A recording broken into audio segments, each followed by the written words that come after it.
നവകേരള survey റദ്ദാക്കിയ ഹൈക്കോടതി ഉത്തരവ് സുപ്രീം കോടതി സ്റ്റേ ചെയ്തു.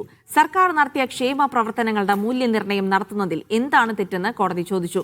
ഹൈക്കോടതി ഇടപെടൽ സുപ്രീം കോടതി പരിശോധിക്കണമെന്ന് കേരളത്തിനു വേണ്ടി ഹാജരായ കപിൽ സിബൽ ആവശ്യപ്പെട്ടു. ധനസുമോദ് വിവരങ്ങൾ നൽകും.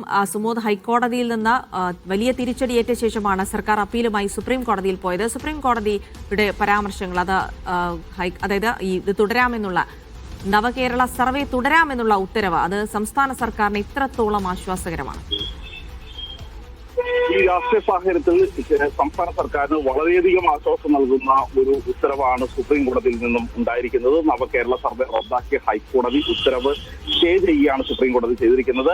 നവകേരള സർവേയിൽ എന്താണ് അപാകത എന്നുള്ള ചോദ്യം കൂടി കോടതി ചോദിച്ചിട്ടുണ്ട്.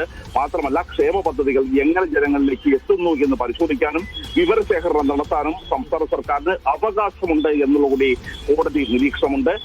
ചീഫ് ജസ്റ്റിസ് സൂര്യകാന്ത് അധ്യക്ഷനായ ബെഞ്ചാണ് ഈ ഹർജി പരിഗണിച്ചത്. കേസിൽ എതിർകക്ഷികൾക്ക് കോടതി നോട്ടീസ് അയച്ചിരിക്കുകയാണ്.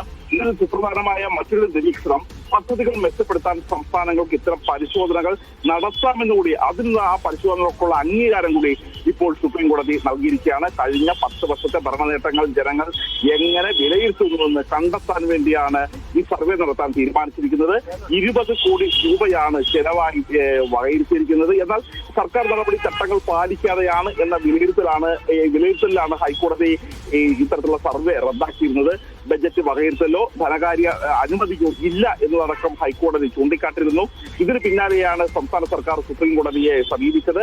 സംസ്ഥാന സർക്കാരിന്റെ നിലപാടുകൾക്കുള്ള ഒരു അംഗീകാരമായിട്ട് തന്നെയാണ് സംസ്ഥാന സർക്കാർ ഇപ്പോൾ ഈ സുപ്രീം കോടതി വിധിയെ കാണുന്നത്. ശരി, ധനസുമോദാണ് വിവരങ്ങൾ നൽകിയത്.